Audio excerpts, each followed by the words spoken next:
Assalamualaikum, salam sejahtera. Kita jumpa dalam vlog kereta. Okey, pada kali ini berkenaan dengan kereta.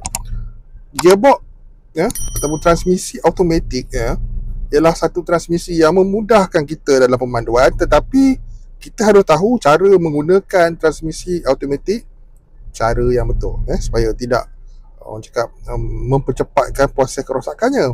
Okey, ikuti panduan ni, 3 panduannya.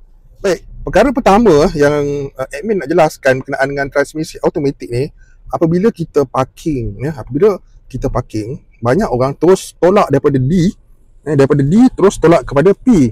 Okey, sebenarnya itu satu tindakan yang tidak baik sebenarnya, kerana ia boleh mempercepatkan tear and wear terhadap gear kita.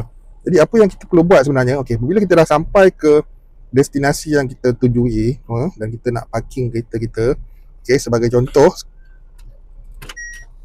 dalam transmisi D ya, bila kita sampai ke destinasi, cara untuk membrake yang sebenarnya adalah dengan cara tolak ke gear N dulu, neutralkan dulu dan kemudian tarik handbrake ya. Lepas tu lepas brake dan tekan semula dan barulah tolak ke P.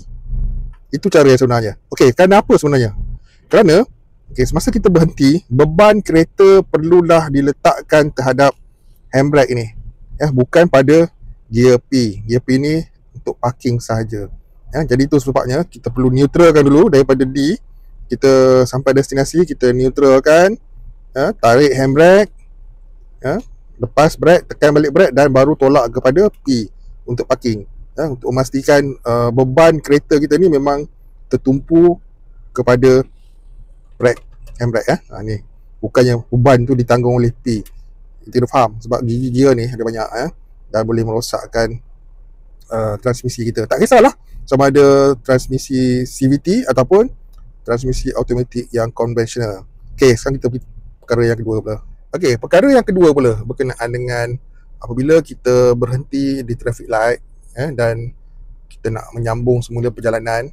Untuk gear yang bertransmisi automatik CVT, ambil perhatian ya, bila kita nak mulakan perjalanan ya, lepas traffic light dan sebagainya, jangan terus tekan pedal minyak ya.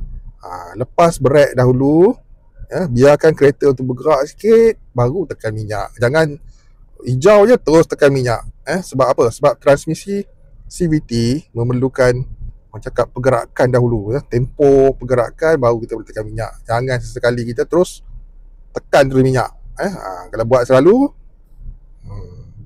faham je lah. Okey, satu perkara penting yang saya nak share kat sini berkenaan dengan cara pemanduan transmisi automatik.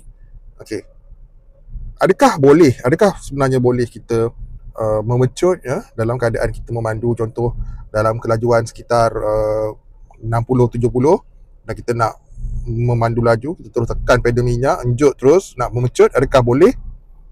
Boleh lah buat, tetapi ia akan memberi kesan kepada gearbox anda ya. Jadi untuk memotong tu ya, sebaiknya cakap apa, pergi laju tapi secara beransur-ansur, tekan pelan-pelan baru motong Dan sekiranya kereta anda ada pedal shift macam ni ya, pedal shift ni maksudnya kita boleh main gear ni ikut mode sport mode sport, macam seolah-olah manual, itu terpulang. Okey, tapi jangan selalu benda ni ada bermaksud ialah kereta ni ada turbo kecil lah orang cakap private turbo kecil, tapi itu bukan bermaksud kita boleh rembatnya macam kereta yang turbo yang besar yang kita dah bikin ada intercooler besar sebagainya.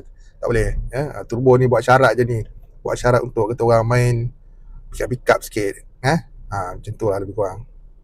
Jadi itu dia 3 petua mudah ni untuk kita memandu dalam keadaan selesa dan tidak merosakkan komponen-komponen penting dalam gearbox kita terutama dalam konsep video ni transmisi automatik tak kisah sama ada CVT ataupun gearbox konvensional automatik baik, semoga jelas penggunaan ni penting sebenarnya sebab Amin tengok ramai termasuk kawan-kawan dan adik-beradik Amin sendiri pun daripada D tu tolak ke P.